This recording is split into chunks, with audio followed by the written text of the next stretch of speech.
I got this film. It's an old film. Many of you know it. You've probably seen it. I've actually never watched it.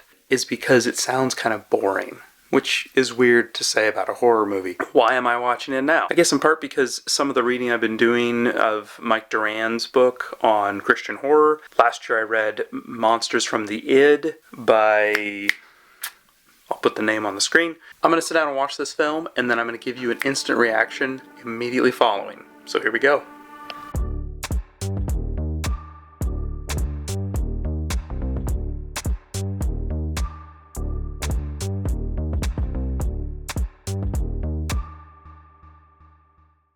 Okay, I want to record a reaction to the film before I turn in for the night.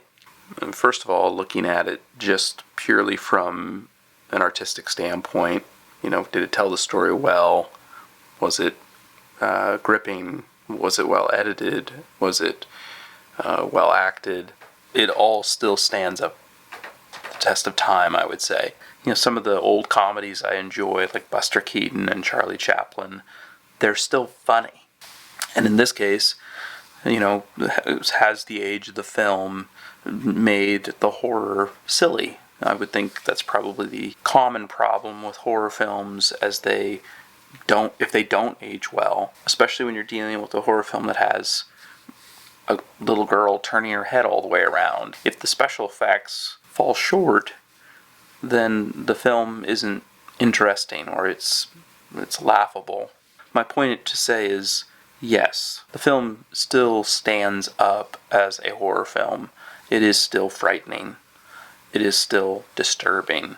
I was very intrigued by the way the mother is going to doctors, and the doctors are doing a test. Oh, it's definitely this. Oh, yeah, definitely this. And then there's no evidence that it is after they take an x-ray. They spool that out in a way that isn't making fun of the medical experts, but just stretching their ability to solve this problem to the breaking point. I think one of the last scenes with the doctors, she's in a room and there's like 10 doctors in there all around this table talking to her. You just get that growing sense that the medical community has nothing to offer. They really don't know.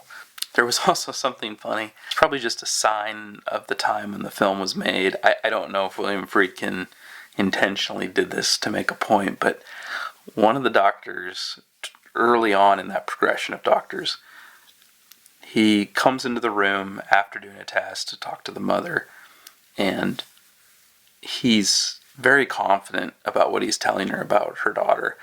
But as he's talking to her, he's lighting a cigarette and smoking this cigarette just right there. And it seemed to me to almost be a highlighting of the fact that this guy, though he's speaking confidently, doesn't know what he's talking about.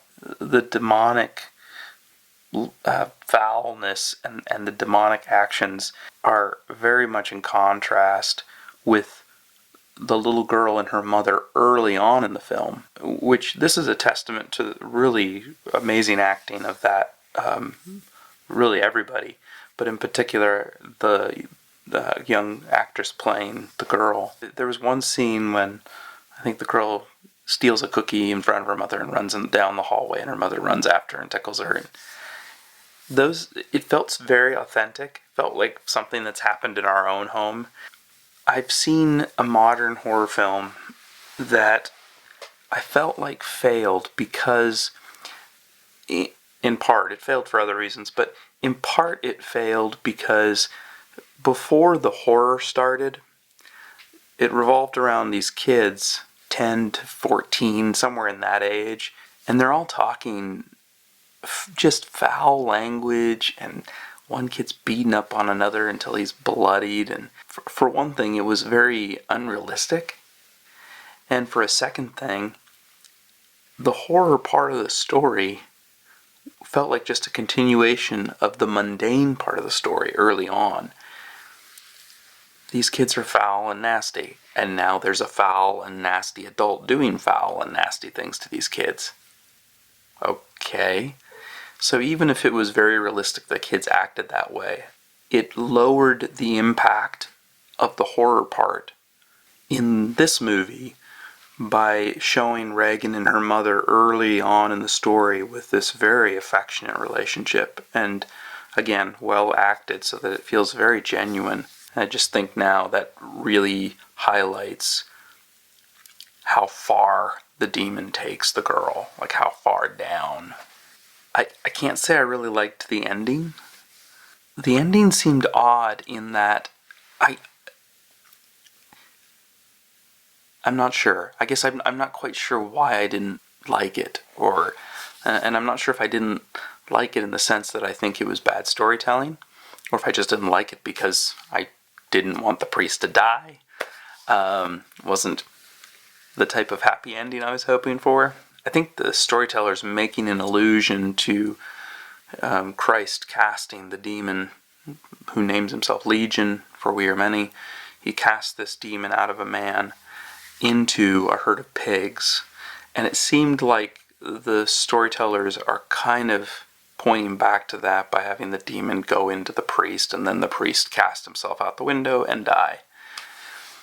So I get that. I don't know. It just doesn't seem satisfying.